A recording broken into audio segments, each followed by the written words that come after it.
The average person does not need to count calories to develop a good physique by mainstream standards. Hey everybody, it's Jason Blaha here. I thought I would chat with you guys and gals a little bit about this today.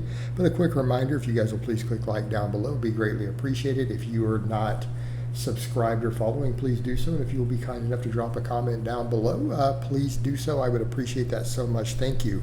All right, I'm fully aware this is going to be a controversial statement, and it in no way implies calories in, calories out doesn't matter. Simply pointing out there are plenty of people who've lost 100 pounds without tracking calories.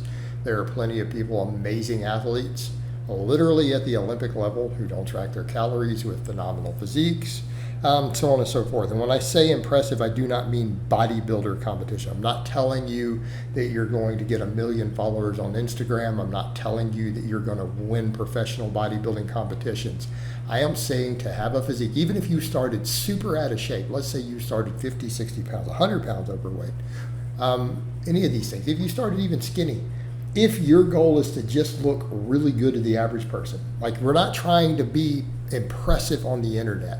If you just want a physique that puts you in the top 1% of, say, the population, that's your only goal, and you're content with that. You don't want anything extreme. You just want to be in a room full of 50 or 100 people, be most likely to have the best body, just average assortment of Americans or whatever, right? And in your age group. That's all. You don't have to count calories for that. And here's what I'm going to say. Because you're not necessarily having to bulk and cut or any of that.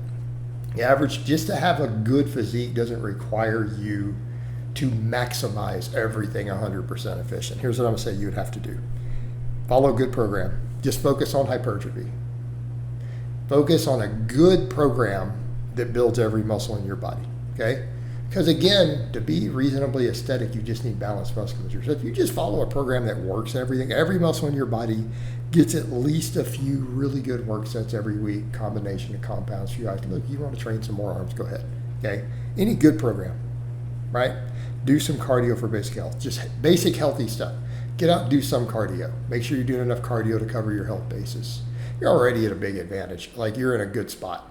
And as far as even diet goes, if you just don't eat junk food, like literally, if you just avoid junk food and garbage and just eat healthy foods, okay?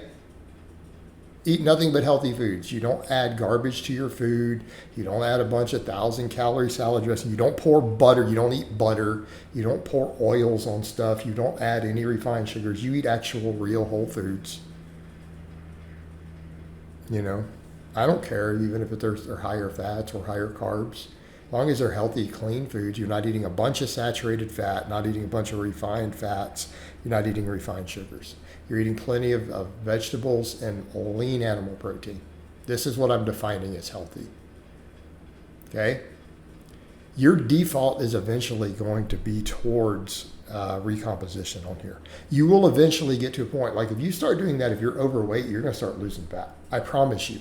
An overweight person will absolutely lose body fat. Not saying they're going to get shredded.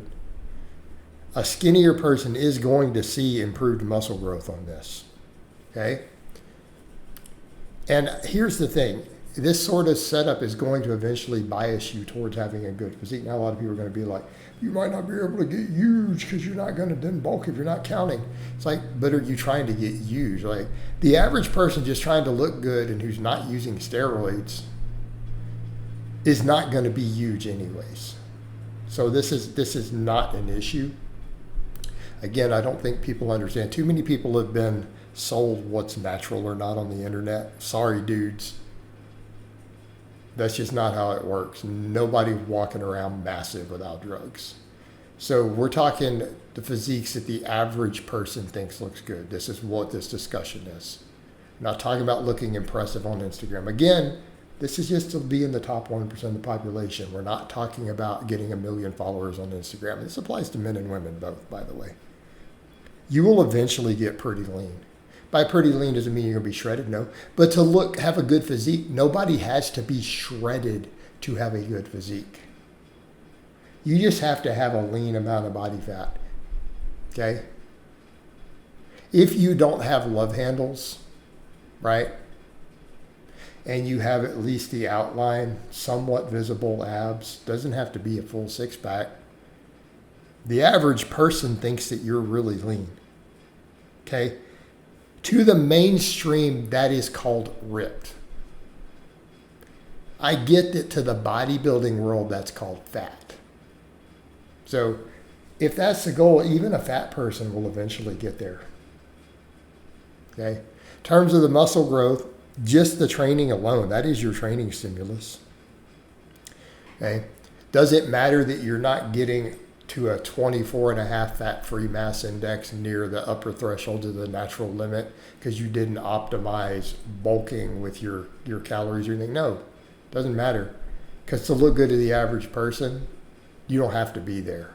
I can tell you right now, average height guy, if he's a $170 with a six-pack, he got visible abs at a $170, you're in the top 1%. Right?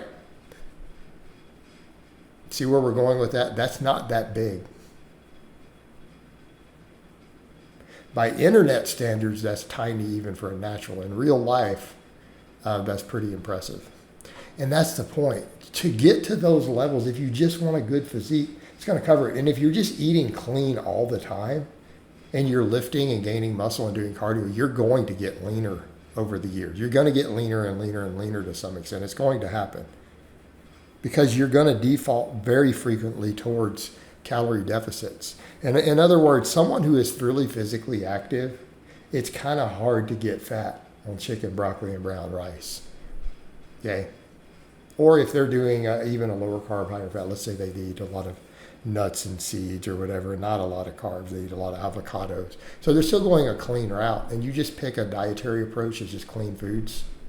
Whole foods with plenty of fiber, either healthy fats or starchy carbohydrates. Your diet's rich in fruits and vegetables, all that stuff. And you're eating fair amounts of lean animal protein, you're going to bias towards body composition. It's just simply going to happen over time. Like people didn't get fat before all the junk food. Like before things like refined sugars and butters and all this garbage and even throwing bacon and stuff in the mix, nobody was getting fat before all this. This is just not a thing. And people say, well, they were more active. Yeah, but we're talking about people who lift weights and do cardio. All right, you're already going to have a higher metabolic rate from lifting weights. That's already going to do it. You're doing some cardio, a little bit of cardio. You're already kind of back in that category. It's irrelevant, completely irrelevant. And that's the point I'm making. Like an average person, as long as they just get the training right. Just get the training right and eat the clean diet part, you're going to eventually look pretty dang good by most people's standards. You're not going to look like other people. All right, guys, but that's really all I have to say on that today. I hope it's been informative, and I'll talk to you guys and gals next time.